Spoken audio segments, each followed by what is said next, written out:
course, this is November 6th, 2019. I hope everybody's doing well. I'm going to let maybe a lot of people get in here before we get into things. And I just want to make sure that this is working. And there I am. Okay.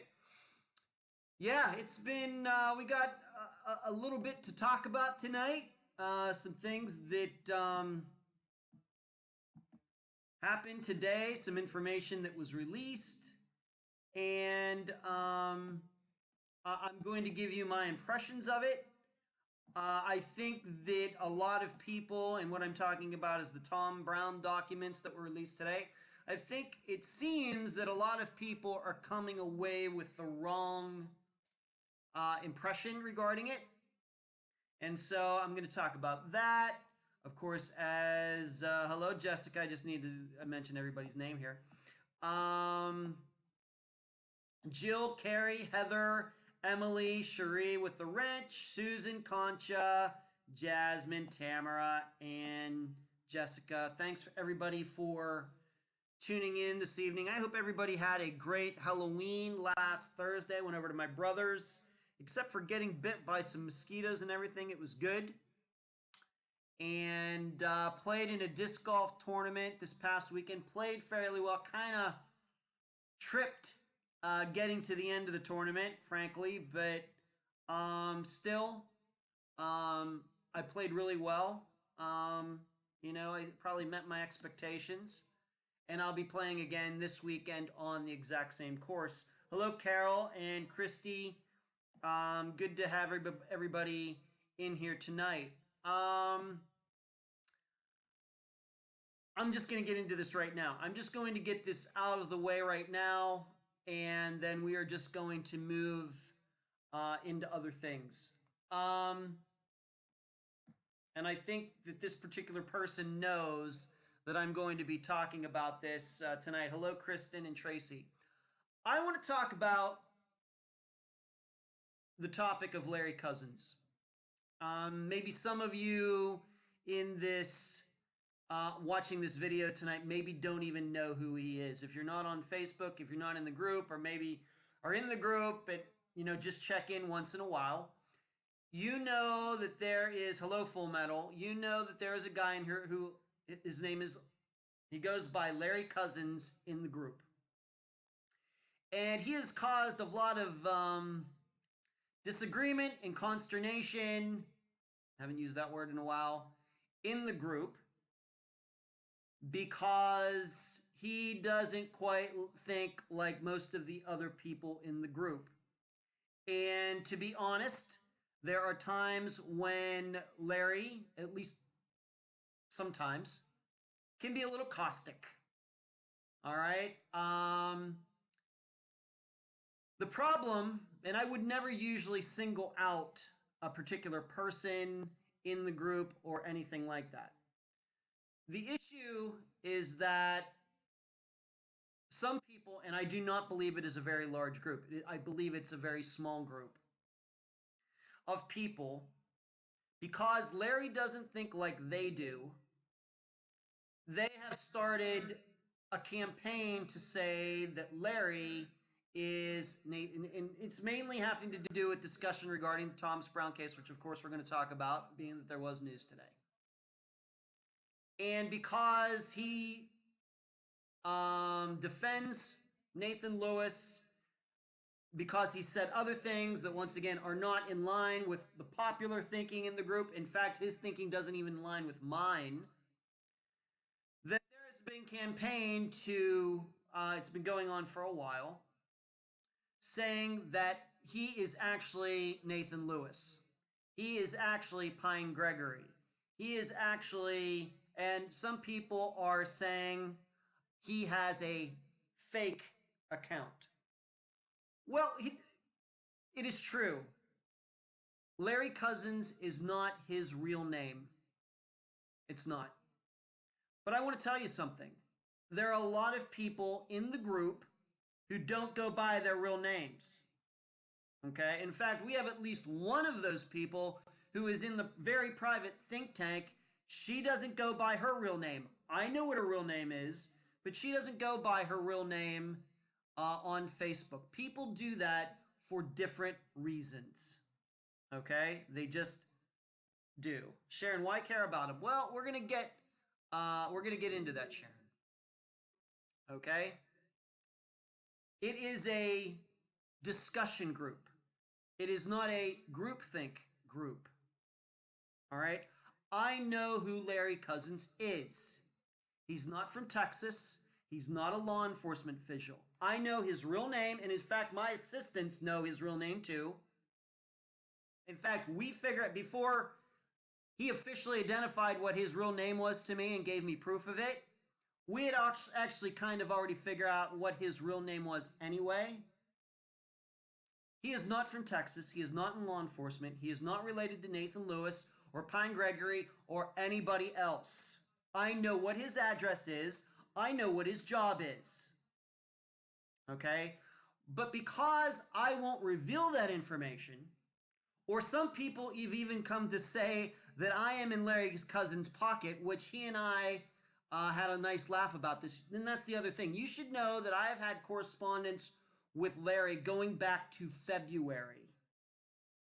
And in fact, the first message he sent me, in fact, the first few messages had nothing to do with Tom Brown's case at all. Had to do with a completely different case that brought him to Unfound. And then it was through the process of him going through the episodes that he has latched on to Tom Brown's case, just about, many other people have. He just has a different opinion. Okay, now what boggles my mind is that I've been able to have a conversation with him about a variety of topics, mainly Tom Brown's case, over the last 9 months. And so many people get bothered by him in a matter of seconds.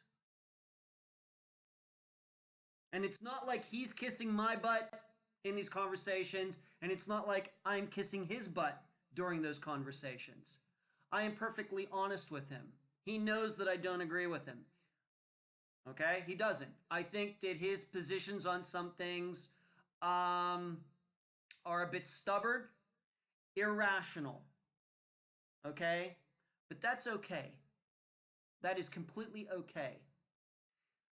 The problem I have, and that's all fine. People are allowed to disagree. The problem is that now some people saying that I'm in Larry's pocket.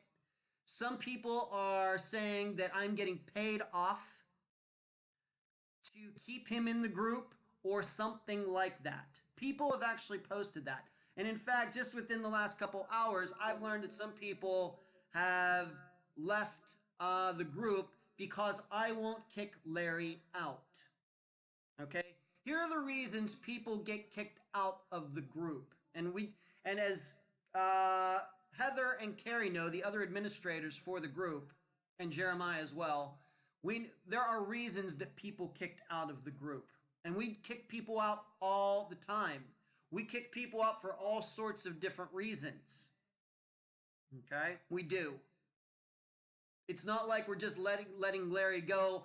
These Heather and Carrie have been instructed to treat Larry like every other person in the group. But we are not going to kick somebody out because he disagrees with us. Okay? This isn't China. This isn't North Korea, where everybody has to think the same. But for those people who think that I'm getting paid off or something like that, I'm going to tell you right now, Unfound does not need you. Okay? I get the feeling that they're trying to extort me somehow. That if you don't reveal his name, if you don't kick him out, then we're going to start these things. Well, you know what? If it ever gets to the point where I have to do this program and feel like I'm being extorted by people, I will shut this thing down. Okay? There's a reason that Unfound exists the way it is. There is a reason that we have no advertising. I am under no pressure to take anything from anybody. Okay? This isn't some other program where a host has to, keep his or her numbers up. They have to get so many clicks for all of those stupid companies that they advertise for that have nothing to do with true crime or anything else. okay? And they feel pressure to cater to the audience and feel like they have to kiss everybody's butt. That is not what Unfound is. We have one mission, solving cases. All right? That's it. I've never taken money from any guest, and I've only taken money from a very, very, very, very, very small part of the audience through Patreon, through PayPal, through the buying of books, through the buying of shirts, and things like that. And not any one person who has ever given me money could ever force the direction of this program. Ever. Ever. I cannot state it more clearly. Okay, so for all those people who think they know who Larry Cousins is, I could easily show you how wrong you are, but I'm not going to do that. You know why? Because Larry is on Facebook for a reason under an assumed name. Okay? I will shut Unfound down before I reveal anybody's real name that I found out about that they're using a fake profile. I will shut Unfound down. I think that this is what I've meant to do with my life. All right? I think I do it well. I know that I've helped many people. They will tell you that. I don't have to tell you that. They will tell you that. Joyce Rivituzzo, Mary Lyle, Brianne Edwards with what went on with her brother a week and a half ago in New Orleans. Aaron Gilbert's sister, all over the United States, Canada. These people will tell you what I do, things that people will never know. Conversations we've had, texts, me putting them in contact with people, but I will shut it down before I give in to the people who are trying to extort the program and everything else, trying to get me to reveal his information, his name, everything else. I will shut it down before I do that. Because I think that's what a person of character would do. If you don't like what Larry is saying, don't talk to him. Don't talk to him. That is your right as a free citizen, at least in the United States and places that have free speech. You don't have to talk to him, so don't. Okay? Don't. You know, again, the problem I have is I've been talking to him for months. We disagree on things. I never feel like I have to block him. That some of you, not all of you, a few of you seem like you want to block him tells me something. And he disagrees with you as vehemently as he disagrees with me. But somehow I can have a rational conversation with him. Okay? I cannot state that more clearly. All right, when it comes to listeners and people who come to the program, I want volunteers. I don't want hostages. And I'm not going to be a hostage to anybody. I got into doing this because I can do things my way. All right, I take recommendations from Heather, from Carrie, from Cherie, from Eric, from Emily. But in the end, I make the decisions. And I'll tell you the truth. And I don't think that some of them, Larry drives them nuts too. He drives them nuts too. But driving a person nuts is not a criteria for getting banned. It's not a criteria for revealing the person's real information, where they live, their phone number, their address, what they do for a living. Just because some kooks out there, I'm not going to allow this program to be controlled by people who don't know what the hell they're talking about. I cannot state that more clearly. I will shut this thing down. All right? I hate that I have to show this side of me. I don't like doing that. I don't do it on the program. I don't do it in the think tank. I never do it on the live show because I haven't have to. But I've had it up to here. Okay, I've had it up to here with this stuff. With it. I'm just completely over it. What is amazing to me is besides Penny herself, Phil Klein, the Texas Rangers, and the Attorney General's Office of Texas. After those people, the next person who has done the most for the Tom Brown case as a group is Unfound. All right, after all those people. And the difference is I'm responsible, and we're responsible for 150 cases, whereas those people can concentrate on Tom's case alone, and we still come in fifth.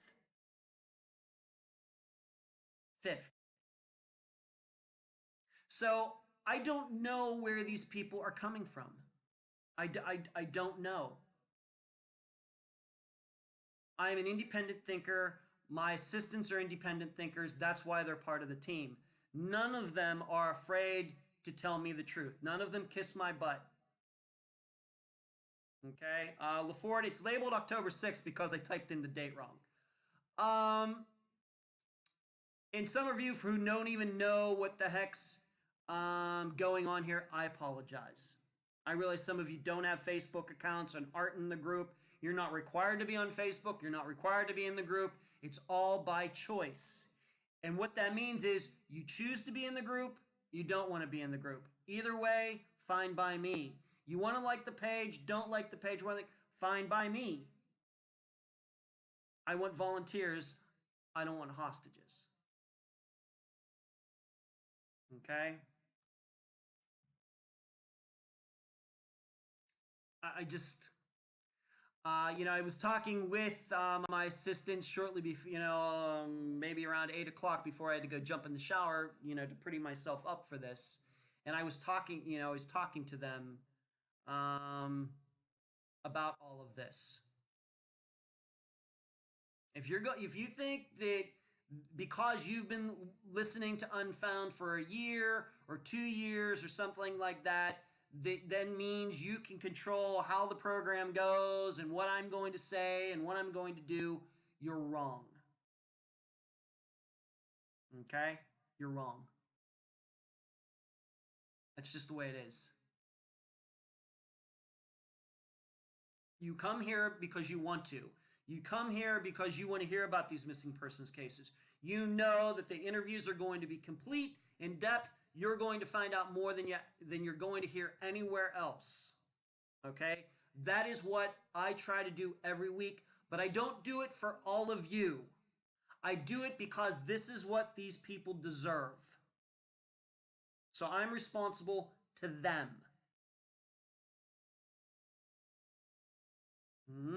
So people think that they are fooling themselves. They just are. I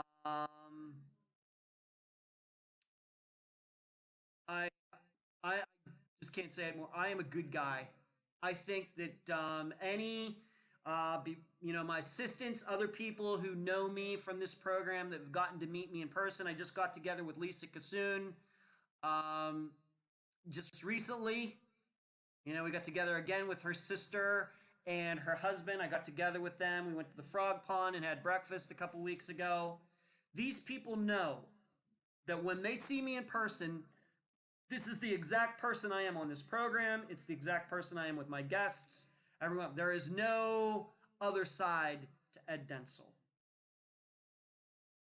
Okay? So just if you think that you're, going to spread rumors about me, I'm not going to sue you. I'm not going to file a defamation suit against you or nothing else. I'm eventually probably going to, when the time is right, release the facts and just make you look stupid. Okay? Is that fair? So your bank account is safe, your job is safe. But your words are probably going to take a hit. Okay? That's all I have to say. I'm not here to defend what Larry is saying because I don't agree with it.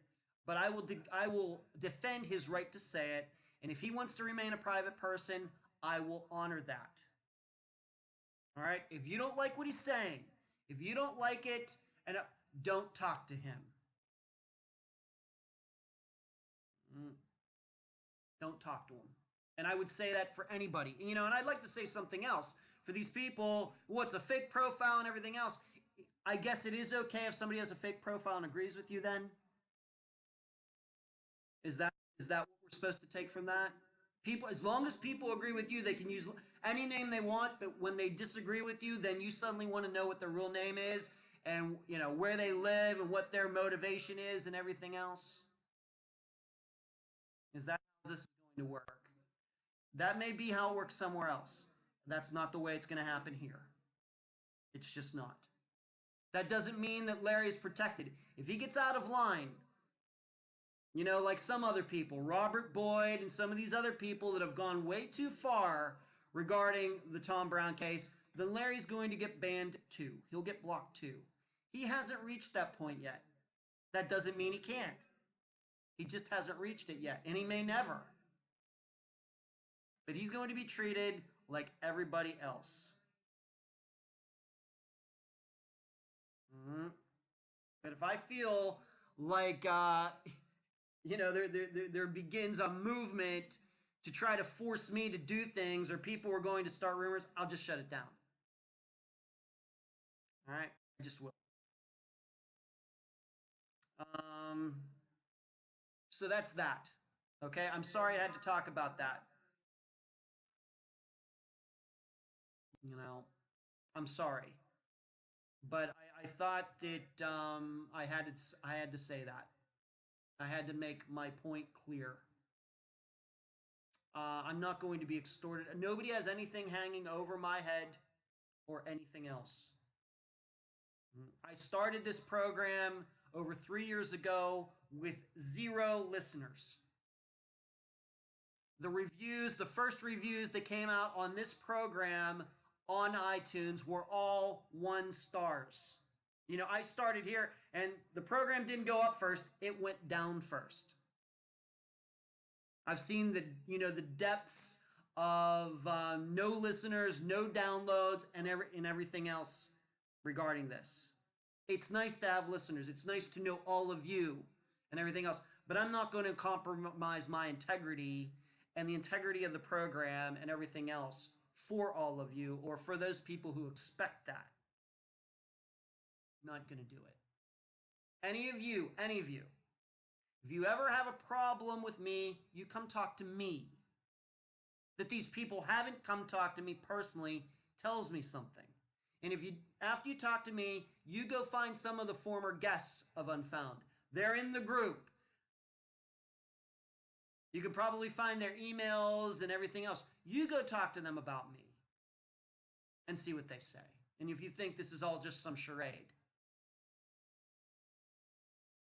So I'm just over it. I'm just could not be more over it. But I can assure you that these people who are doing things have no idea what they're talking about. 0. 0.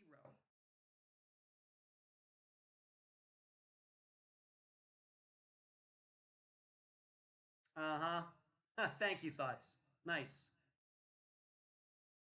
People do talk to me. Yeah. Yeah, that sure that message can be deleted. I talk more.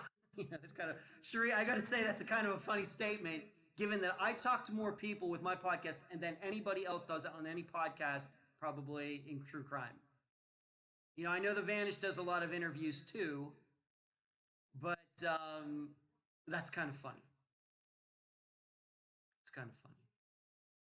Tanya, once again, if you don't understand what's going on, I apologize, but I thought this was the Vernet.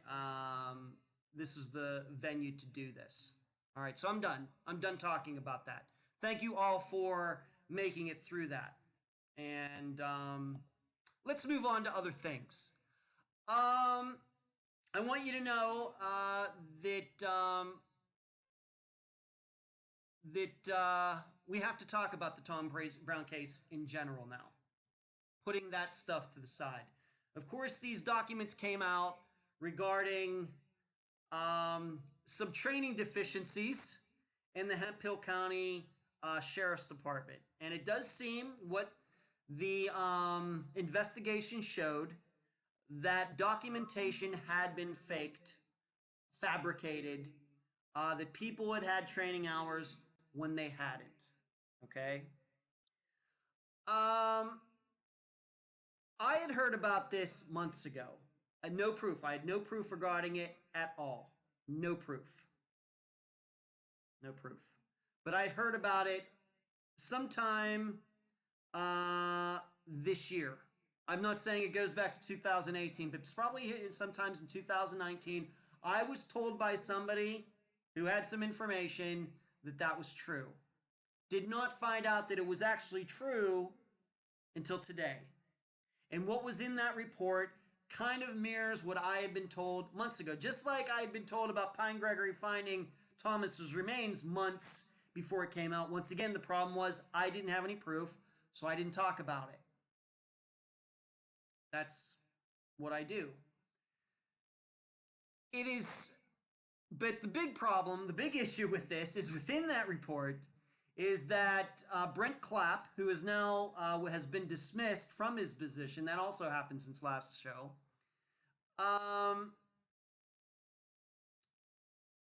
He has been dismissed, but he is one of the people that was mainly talked to in this report. During his interview regarding this deficiency in training type of thing, he stated that the reason he knew that he wouldn't be surprised that Nathan Lewis fabricated training information is because Brent Clapp said that he fabricated information 18 months after a missing persons case had happened. 18 months after.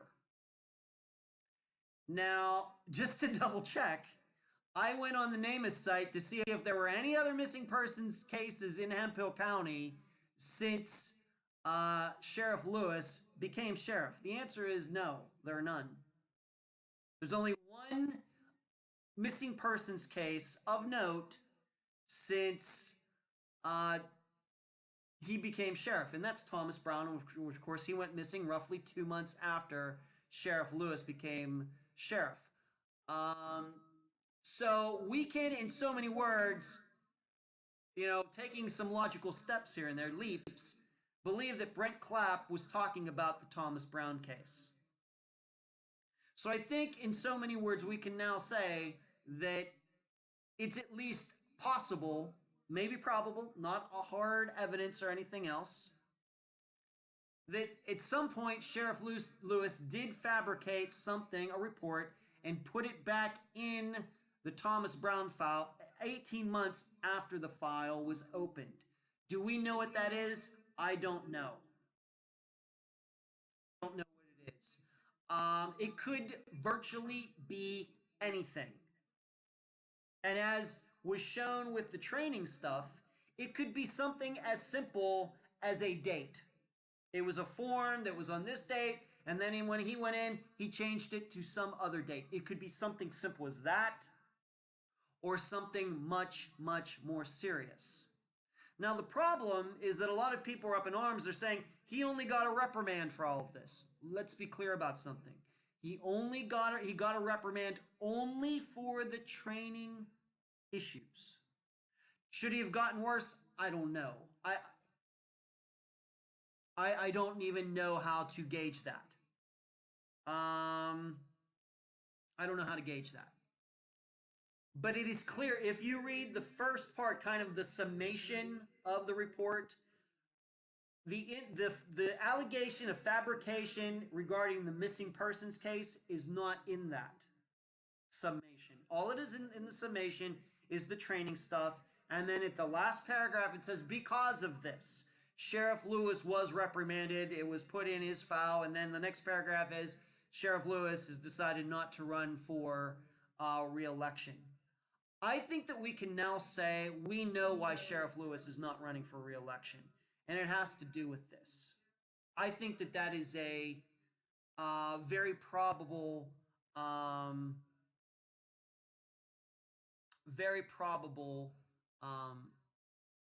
situation. I think that's a very probable reason, very logical reason. Once again, I don't know that for a fact. I think it makes some sense, being that that was included in the report. But let me just make this clear again. That he only got a reprimand is not indicative that the missing persons fabrication, if it happened, is part of that reprimand. It very well could be that right now there is investigation they're going through and trying to figure out what piece of information or more that Sheriff Lewis might have fabricated. They may be doing that right as we speak on this Wednesday night. I guess it would be 8:30 Canadian time. They may be doing that right now. But that has nothing to do with the report that came out today. Okay? All right, so I don't want everybody to get crazy. Oh, Lewis only, you're telling me because as you would suspect, fabricating training information is a lot different than fabricating information in an investigation. In fact, I have been told, because my assistant Carrie knows about this stuff, that if he fabricated something and it is proven that he did so, that is a federal offense. If it's entered into a federal database regarding anything regarding Thomas's case, that is a federal offense. And so you can see that it's much worse than just a training issue. Okay? So you really have to read every word. I tried to read every word. I'm not going to say that I read every word. I read most of the words on each page just to get an idea of everything that it said. But we now know, being that it's not below or above or below Nathan Lewis to fabricate information. We now know that. It's been proven regarding the training stuff. And so I guess it's not hard to believe that he might have fabricating something else. And this paperwork issue is kind of a continuation of Pine Gregory. Remember why Pine Gregory got canned? Because he was charging people with crimes and the facts didn't necessarily support that, and Sheriff Lewis was signing off on Pine Gregory's work. Katrina says, not sure if any training was done at all, but I understood it to be fabrication on the hours. Katrina, the way I took it, it was a little bit of everything. I think that it was a little bit of everything. And I want to give a shout out to this Deputy Ortega, who had the conscience to, the integrity to come forward and say, you know what, this isn't true. I don't have these hours. That's why it got started. Because somebody in that office actually had a conscience. If Deputy Ortega had not come forward, we would still not know about any of this.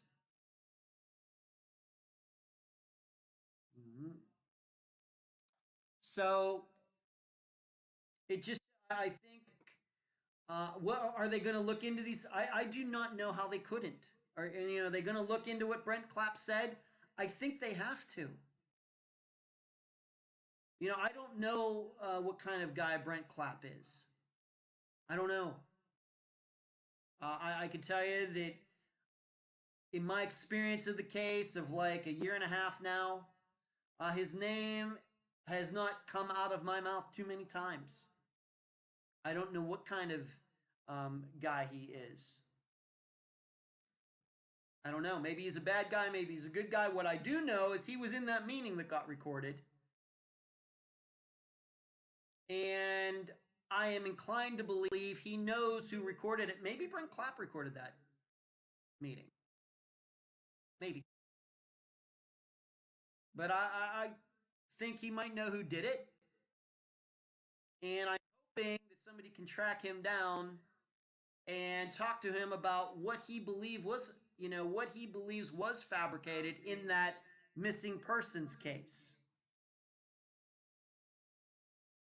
If anybody knows him, tell him to give me a call. Tell him to email me. I'd love to talk to him. But I'm going to guess that at this point, he's probably not going to want to talk about that. You know, maybe he has a lawyer now knowing that, you know, the ramifications of what he said. I don't know.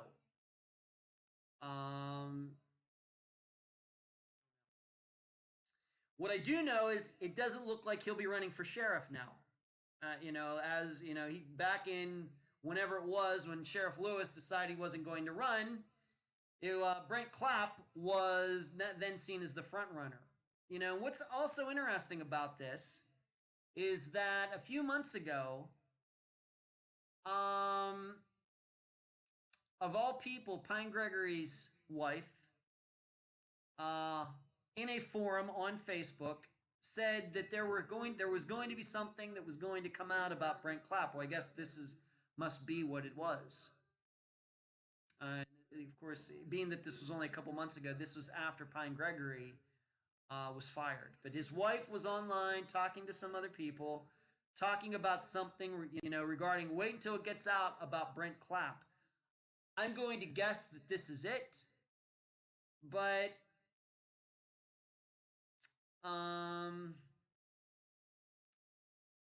you know, what's hard for me to understand is how can Brent Clapp, you know, be dismissed when Sheriff Lewis is the main guy? The buck stops with him. If things go wrong in that office, it's his responsibility. That doesn't necessarily mean that he made the mistake, although it seems from this report he did. But I think this, you know, people are saying, how can he still have his job? Well, once again, he's an elected official. I think if he was just a regular police commissioner that was appointed by a mayor or something, I think he would be gone by now. But he is in an elected position, and so the rules are different. They just are. Let me look at some of these. Jasmine says this case makes my head spin. BA Canadian has strict curfew regs. Carrie says I think Cap stated he is still running. We'll carry that. We'll get very interesting. BA is saying if Tom was driving past midnight, he could have been pulled over.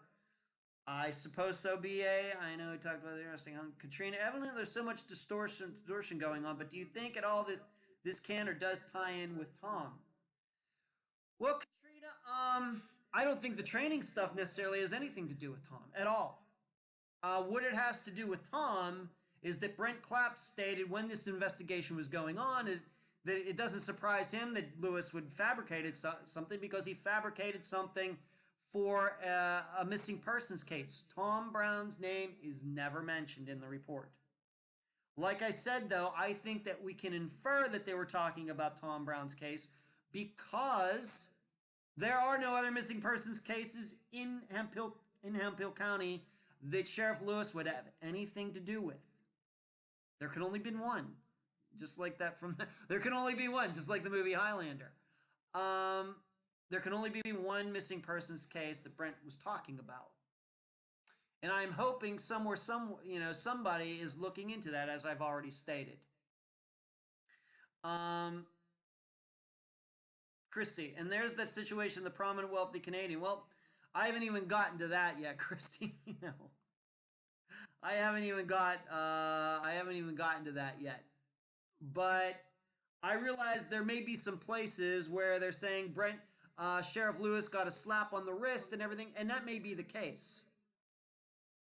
It's obvious to me from the report, it wasn't that the training just wasn't done. It's that obviously there was paperwork that was fabricated. In addition to, when the investigators came talking to Lewis, he lied to them. He lied to them. That is obvious in the report as well.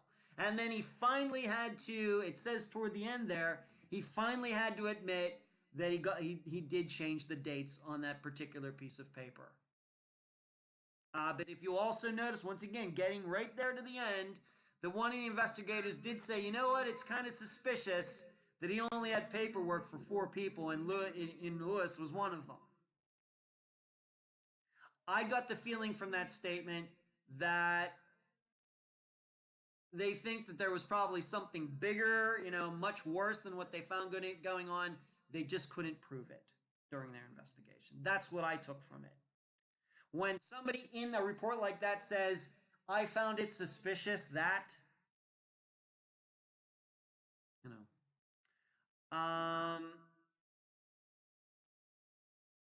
So it just shows that Sheriff Lewis isn't above, I think that isn't above lying to fellow law enforcement officials if it suits his purposes. He doesn't even have a respect for fellow people in the law enforcement profession. Okay? It wasn't like they came in there and he just said, you know what, guys, you're right.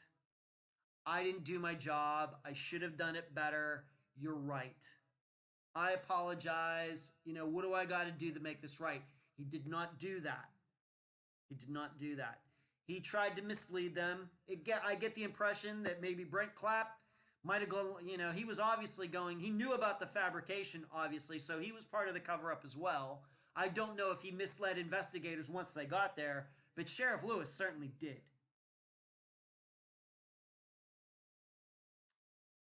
So, you know, once again, to relate to Tom Brown's case, you know, anytime you find out about a police officer fabricating anything, anything,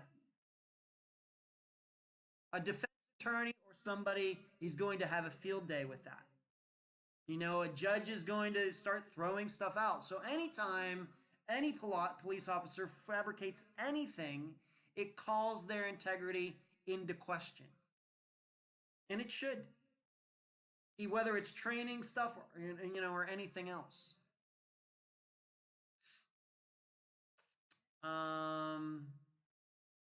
Carrie, that's funny. I'm not going to read it.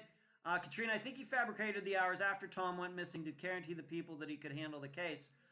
Katrina, we just don't know. You know, I talked to the person that I trust regarding a lot of Texas law enforcement stuff, and this person said it could be anything. It could be very, very big deal, or it could be a very, very small deal. We just don't know. So there's that. All right, so that's really all I want to can say, you know, about that. But I think people are getting all upset. Are you telling me that, you know, because I think the way people are reading it, if they're not reading the entire document, is okay, so he fabricated something regarding Tom's case and all he did was get a reprimand. The fix must be in. That is not the case. That is not the situation at all. At all. So I want to, if any of you are thinking about that, I want to put your mind at ease. That is not the truth. Let's move on to this situation regarding the signs that were damaged recently, and now the person who damaged them has now been identified. So I guess we can talk about him. It's Dr. Abraham of Canadian, Texas. In fact, I can remember when I was riding around with Penny and her son when I was in Canadian back in July, that we went by his house. I could probably right now drive right to his house where he lives in Canadian. I remember. Very fancy house, very old style house. He's a very prominent person in the community. I have not seen this video or listened to this video when these people pulled up on him and doing whatever he was doing. I haven't because I don't know the source of it. I've just kind of stayed away from it to this point. I'm going to guess maybe at least some of you have seen it or I heard it. I've heard that even though it's video, you can really only hear things. I don't know if that's the case. But if some of you have heard what goes on there, then you know about it more than I have. Like I said, I've stayed away from it. And yes, this is the guy. This guy is the father of the guy who had the video, who gave it to Penny, who then gave it to me, that became part of the episode that came out in the summer of 2018. So this guy's son was the one who had the videos from that corner that shows those two sheriff vehicles coming from the direction of Frank's right around the time that Tom disappeared. Is that a coincidence? I think so. But it was this son, once again, the guy with the video, who turned his father in because the father was on his son's property doing this. What do I make of all of this? Do I think that this then means that this guy vandalized the other signs from the 4th of July? I think it's possible. I think it is possible. It is. I think any normal person would think that. You catch somebody doing this, the same crime that was committed months ago, you start thinking it might have been the same person. I think we have to be very, very open to that. Now, what do I make of all of this? I don't think that this guy has anything to do with Tom's disappearance. I don't think he knows what happened in Tom's case. I think that, you know, I have to admit, I don't know this guy personally, obviously. I'm wondering, what do I want to say? I'm not sure if this guy's of his right mind. Okay. Well, Anna, why would Dr. Abram take the signs? Well, from what I've heard, is that, he thought that they were detracting from the town of Canadian. From my understanding, is that the reason that he was out there is allegedly because Canadian was having some big festival and he thought these signs where they were going to detract from everybody's very nice, positive experience. And so he went out there and was just ripping them down. Okay? That very well may be the case, but, I'm not saying I agree with that. I don't agree with that. I think if he wanted them taken down and they were on his son's property, that he should have gotten together with his son and say, you know what, son, can we just take these signs down for this weekend and we'll put them back up on Monday? That he just went and tore them down doesn't show this guy has much character, but then I'm also open to the idea that possibly this guy, like I said, maybe he's losing a little bit of his faculties. I don't know. I would certainly rather think that than think that this guy is just a bad, mean guy. Okay? Now, what do I think about, I guess we also know now, there was the rumor out there Brent Clapp was being let go because he wanted to prosecute Dr. Abraham and Nathan Lewis didn't want to, and that's the why Clapp got let go. That rumor was out there. I think that can now be dismissed. I think that the penalty for Dr. Abraham should be a fine and a replacement of the signs, and that's it. I think something has to be done because if you treat him differently, being that he is a prominent person in the community, then that's going to look like favoritism. And I think you just need to treat him like you treat anybody else that would have been caught doing that. And send a message that, you know what, if you do this, no matter who you are, you're going to be charged with something. So,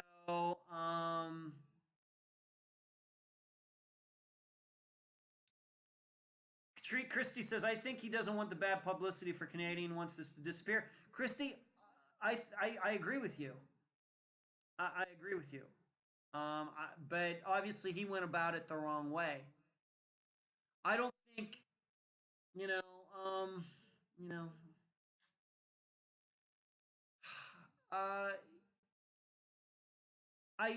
I have to admit that, there are probably people in Canadian who want the case solved, but they want it to go away at the same time. I'm not saying they're right. There are those people who don't think anything happened. They think that Tom did commit suicide, and they want, and they want all the signs to go away for that reason. So there are different kinds of groupings of people, I think, in Canadian. From the very, very zealous to the point of losing their minds, like the people who I talked about earlier, to those people who are much more rational, to those people who don't think that, this is much ado about nothing. It takes all kinds. And there are all sorts, I think, of little cliques and everything within Canadian and Hemphill County. And I'm sure there are people who want their just little town to just be this nice little town, 2,500 people.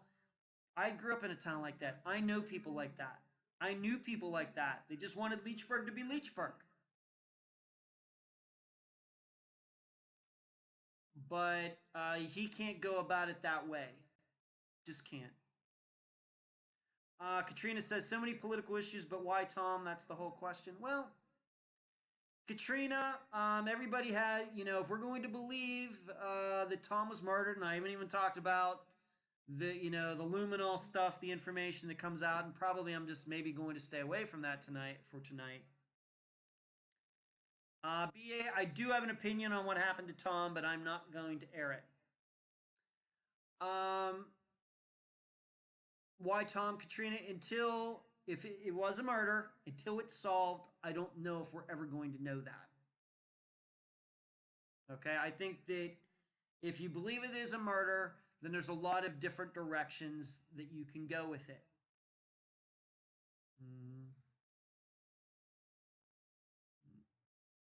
Something happened to an 18-year-old boy and there are no answers. If you were his parent, what would you want? Cherie, I guess, maybe, I don't know if you're asking that rhetorically or if you're asking me this personally. I mean, I can answer that. I'm not a parent, as all of you know. I've never aspired to have children, so I'm not going to try to put myself in the position of a parent. I don't know what it's like to be a parent. I don't know what it's like to feel to being a parent. And there are no little Eddies or Ednas running around, anywhere out there. I would certainly want every rock overturned until I was satisfied that the investigation had been completed. And then I think that I could live with whatever remained. I think. The problem I have, and there could be things that have gone on that we don't know about.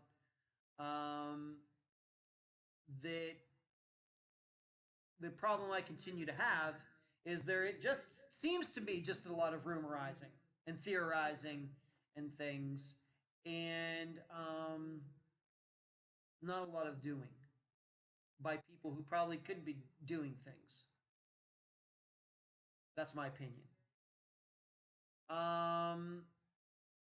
Everybody can do their part, but I think if I was a parent and I had a son who disappeared and then his remains were found, and somebody was trying to tell me he committed suicide, but he was found 12 miles from where his vehicle was found, and then somebody's trying to tell me that he walked all that way and everything, I think I would be doubtful, but that doesn't mean my mind would totally be closed. If investigators came to me and gave me a plausible situation, I'm not saying I would totally accept it, but I would listen and I would ask questions. That we're just, supposed to accept that he committed suicide, but nobody can explain how that actually happened to a rational person. They're saying, well, I don't know if we could rationally, they use the word rational. Well, I can use the word rational too. No rational person looks at this case and comes to the automatic conclusion that it was suicide. It might have been suicide. I don't know. We'll know maybe somewhere down the road. I'm not saying I believe that.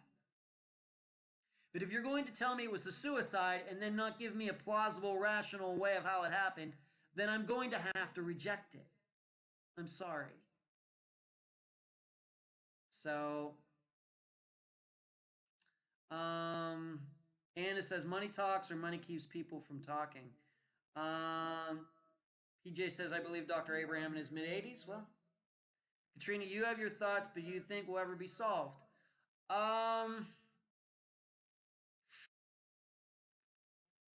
I think it will ever be solved? Katrina, I will tell you this. I've covered 150 cases now. I'm 49 years old. I hope to make it to the age of 80. So I got 31 more years. Here's what I know. If I make it to be 80 years old, I think that many of Unfound's cases will still be unsolved. Of this 150 that I've covered so far, I believe many of them will still be unsolved 31 years from now. It sucks. Which ones are going to get solved and which ones aren't, I don't know. But the odds are that many of them will not be solved by the end of my lifetime if I live to be 80. Now, of course, the odds go up at least a little bit if I live to be 90, and they go up a little bit more if I live to be 100. But the odds come down if I only live to be 70. That's the only real way that I can answer that. Here's what I do know. In any of these cases, if police were fabricating information, then it makes those cases harder to solve.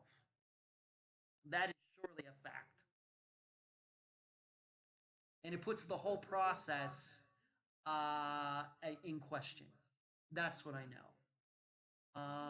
Katrina, I'm just going to be honest with you. I know you want a straight out yes or no answer, but Thomas's case, like every other case that I've ever covered, has a chance of not being solved in the next 31 years.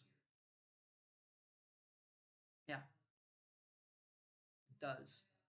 Now, what could change that? New sheriff, new blood in Hemphill County. New people taking a look at it. No. Somebody is asking me to talk about the Luminol. I will talk about it very quickly. I guess this is just, we're going to talk about Bradley Allen before this show is over. The Luminol.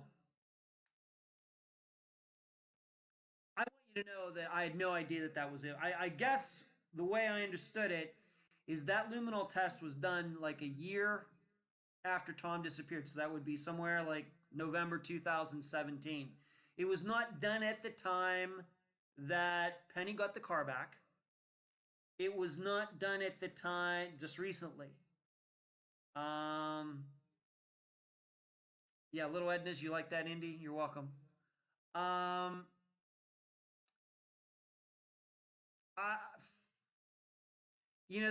think the problem is going to be, I'm no law expert, but there's going to be a chain of evidence problem in this situation, I think. I think that if somebody is charged with Thomas's murder and it is brought to trial, I don't think that Luminol evidence is going to be able to be used at all. It's interesting. It's great to look at. It certainly furthers the idea for some people who believe that Thomas was murdered. Given that there was blood in other places, it seems, beside the driver's door, it looks like there was some on the, down on the floor and a couple other places. But I don't know if any of it is admissible. So I don't, so from that standpoint, I don't know how much it moves the case forward. Once again, though, it's interesting. I'm glad they did it. The weird thing is that I've been, I didn't know it was done and I've been talking about it. I can tell you that Penny never told me about it. And as you know, even though I had to take that video down, did I sit in it? I looked inside the Durango. I walked around it. I took a look at, everything. And it was still in the same condition it was when Penny got it back. But I had no idea that it was Luminol or anything. She never told me that. I wish she would have, but okay.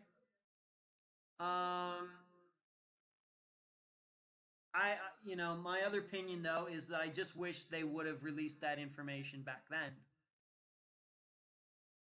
I think that if I was in that spot and did that, I would have given that to the investigators, and I would have expected them to release that as part of the information. They didn't. I don't know why that is. I don't know. I don't know.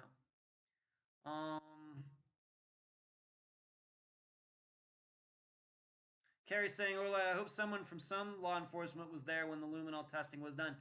Um, Carrie, so and the only reason I say that is because if law enforcement was there, I don't know if they would have been allowed to release the luminol stuff, a couple days ago, whenever it was. I think. Um, can you use luminol more than once on the same locations? Don't know about that, Paula. And did they sample to test the DNA in the blood? Well, I don't know if there is enough to do that. I think it's already been. I think it was already determined before that the blood on the door was Tom, so it just would make sense that the other blood is his. But I don't know. Remember why they use luminol? It's because it can't be seen. So it may be there's so little blood there that they can't do any DNA testing on it. Once again, I'm not a scientist. Shelly, didn't you ask her about luminol? Shelly, I think I did. I don't remember her answer. All I know is when I saw the pictures, these recent pictures, I was surprised. Maybe I just forgot. Maybe I knew at one point that they luminoled it and found this stuff and forgot. That's not how I remember it. I just know looking at the pictures that I was surprised. Oh, they did luminol it. Okay. I don't know. Karen, could FBI profile help solve this or any other missing persons case? Karen, I'm not. I personally am not a big FBI. I'm not a big profiler. I think that that's somewhat of a pseudoscience. I think it makes for great TV shows and things. But I think that if you look at the percentage that the FBI gets right when it comes to profiling serial killers and things, it seems they're off usually. So I don't think so, Karen. No. Blood came back as Thomas's. The one that we knew about from the driver's door, yes. This other stuff, I don't know. Mm. Um, Carrie says, I did ask her about it, and Penny said they tested, but didn't say how much was found outside a smear on the floor. Okay, Carrie, if that's what she said, then I defer to your memory, because I don't specifically. I'm guessing I did ask her. I just don't remember her answer. Klein has stated before that they did luminol. Okay. Shree won't be able to be submitted as evidence because law enforcement gave the car back the same day. Luminol was done a year later, right? I once again, it's very interesting. It's great to see. It's cool to see, that they did that. There was blood in some other places. Um, but in a trial, I don't think a jury will ever see that stuff. And I think the other point is that I'm going to guess those are all the luminol pictures that they have. My impression also is that there wasn't a ton of blood there. And they luminol the back, the Durango? I mean, could a not to be morbid, but could Tom's dead body have been in the back of the Durango bleeding? Did they luminol the back of it? I don't know. I didn't see any pictures, so I just don't know. I'm still not sure. Let's put it this way. Let's come up with a scenario. Tom goes to the gas station. He gets gas. He gets back in his vehicle. Somebody else pulls up. He rolls down his window. Hey, what's going on? And the person shoots him. I have no proof that this is just theory. Just throwing this out there. If that were the case, there would surely be more blood inside that vehicle than the luminol showed. There would surely be more than that. If he was shot in the head, I mean, you're going to be bleeding, right away. There would be no way to clean that up to the point that there was just those splotches, the luminol. So I don't know what to think. I don't know what to think. So that's all. Anna, do we know what remains were found? I heard. I don't. I heard the number was 30%. What 30% that is, Anna? I don't know. Katrina, I think you're right, Ed. Sadly, cases don't get resolved, and this is one that it does. I will be shocked. I had my own speculation as well, especially when cell phone was found. Yeah, you're not alone, Katrina. Yeah, 30%. So just yeah, he was not a small kid. 6'2", 200. He was a big boy. All right. We've been going for over an hour, and I've gotten my rant out of the way. I've covered the major topics. You know, I don't ever intend for this to always be the Tom Brown case show, but if these things are going to happen, I have a responsibility to talk about the major things going on in in any case that Unfound is covered, and it just seems that Tom Brown's case generates a lot more information than most of the others. It's just the way it goes. Yeah, and I think you're right. I think that's right. Karen, have I missed it, or have we not been told cause of death for Thomas? There is no cause of death for Thomas Brown, Karen. There weren't enough remains to be able to tell. Let's get to the case for this Friday. Let's not forget we have a very important case that will be coming out Friday. You know, I didn't even get to talk about the Steve Pankey interview from Monday, and we're already an hour and 5 minutes in. Um, Let me just talk about that. A large majority of you have determined that Steve Pankey is not responsible for the disappearance and death of Janelle Matthews. Uh, I will have you know that I've gotten messages from people stating that's the best interview I ever did. I don't, I don't know if that's the case. Um, I think maybe some people were saying that because it's a unique interview. It's different than all the other ones that I did. It's with a person of interest. I think I asked him all the hard questions.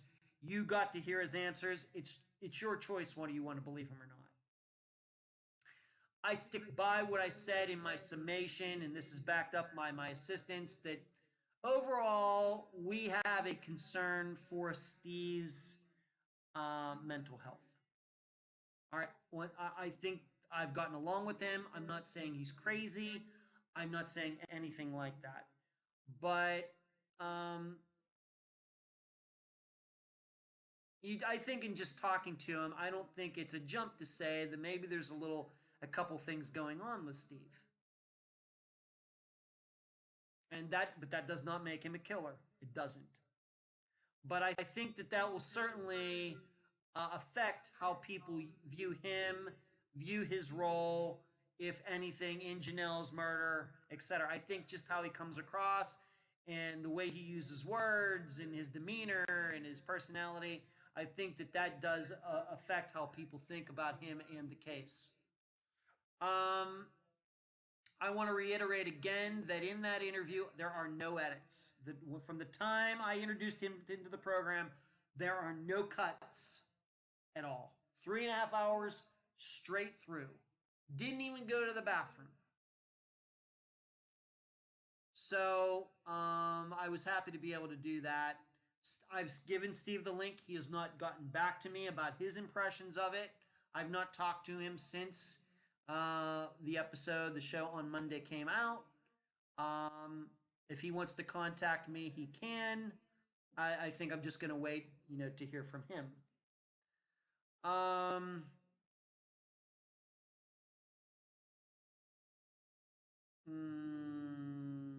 Carrie says Pankey may be off, but I don't think he did it. Sherry's 50-50. Trina, I would really just like to know if police have anything on him. Well, I think, Trina, if they had anything on him, they would have arrested him by now. You know, and being that I started this off talking about Larry Cousins, he and I have talked about not just Tom Brown's case, but we've talked about Steve Pankey's cases as well. And what I told Larry and what I'm going to tell all of you, is that, I try to stay away from Steve's, demeanor and how he acts and the words he uses and everything. I'm still trying to figure out how he ended up on that street. If he did it, I'm still trying to figure out how he ended up on that street at that particular time to abduct Janelle and kill her. And I'm also wondering, how is it a coincidence or not that it was his coworker who dropped her off? Those are the things, the way I think about things. I'm not going to try to, well, he acted strange, so he probably did kill her. Well, there are a lot of strange people out there who never murder anybody, and there are a lot of people who don't act strange at all, who do kill people. So I don't know. I don't know what to make of that.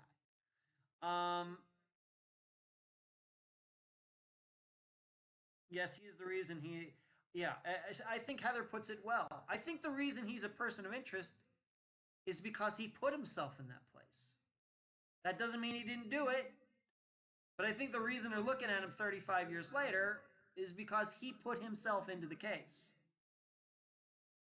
Um, and I think, you know, Shelly, agree, Sheree. I didn't answer the questionnaire because I was undecided. Yeah. Well, I would, the thing is, Shelly, if I were to put yes or no or maybe, I think everybody would just pick maybe. And I'd like to be, I try to be a little more black and white with those poll questions. So there you go. If I have an opportunity to talk to another person of interest down the road or something like that, in fact, Sheree and I have been had a discussion about that today. That's all I really want to say at this point. Let's talk about Bradley Allen. That's going to be this Friday's case. He disappeared from Fountain Hill, Arkansas on July 19th, not 18th, July 19th, 2017. The interview is going to be with his mother, Linda Allen. I did this interview a few weeks ago. In fact, I did the interviews for J.L. Hamlin's from this past Friday, Brad's case, and then next Friday it's going to be Tim Guy. I did all those interviews 3 days in a row, like a Sunday, Monday, and Tuesday. And the episode is going to be entitled In the Wee Hours, because the story is that Brad and his girlfriend, her name is Megan, were having an argument. She claims that he stomped off into the night to blow off some steam, never came back. The issue, one of the big issues regarding this case, is that Megan did not reveal he was missing. He disappeared on a Tuesday morning. She didn't let anybody know that he was missing until that Saturday, so 3 to 4 days later. And that's when Linda, his mother, my guest, found out. Why would she wait that long? And we're going to talk about that. And she wasn't the only one who knew about the disappearance and kept their mouth shut. So once again, you'll have to gauge that. Another part that we talk about is that dogs, you know how I feel about dogs, but we do talk about them. Dogs were brought in to see if they could track him, and the dogs followed a trail to the house of a guy who is known as Brad and Megan's drug dealer. Talked to, he said that first he denied knowing Brad, and then eventually said, oh yeah, Brad was over here, but the day before. Not the day he disappeared, but the day before. You'll have to judge that for yourself. There are not a ton of facts. There's not a ton of information in this case. There just isn't. This isn't the Tom Brown case. This isn't the J.L. Hamlin case. This isn't, many of these other cases where we have tons and tons of information to talk about. The interview goes for about an hour and a half. And, this case reminds me very much like the Keith Fetter disappearance, Ronnie Russell's disappearance, men who kind of just walked off. And you're kind of just up in the air as to what could have happened. But, we don't care about the circumstances. We don't care about the people. We don't care if there are many suspects or no suspects. If people want to get the publicity out about their missing loved one, that's why we're here. And this is a case that Emily herself found. Carrie says if Pankey did it, he has done this to several kids' people. He fits the pattern of serial killer, or he's innocent. That's what I see, says Carrie. Okay. So that's Friday. Bradley Wayne Allen, he was 38 when he disappeared. He disappeared on July 19th, 2017. So this is just over 2 years old. From Fountain Hill, Arkansas. We've covered a lot of cases in Arkansas. And the episode is called In the Wee Hours. And the guest will be his mother, Linda. So that's all we got for tonight. Hour and 15 minutes, covered a lot of material. Sorry I had to rant there at the beginning for about 20 minutes, but I was dead serious. You know, never confuse this laid-back demeanor that I have, what you hear on the program, what you see here. Some of you I know have talked to privately. I'm a very cordial guy. I'm a very laid-back guy. I am a good guy, you know, but don't let, you know, this surfer look and everything fool you. When it comes to what I do, I am absolutely hardcore as it gets. All right, I want you to all know that. And I do not suffer fools kindly. Okay? That's it. I'm going, I got some work to do. Maybe I'll start, do some more recording for Friday's episode tonight. I don't know. We'll see how my voice feels. But thank you so much for tuning in tonight. I deeply appreciate it. And you'll hear me and Linda Allen on Friday, 2 p.m. Eastern. Good night. Good night, everyone.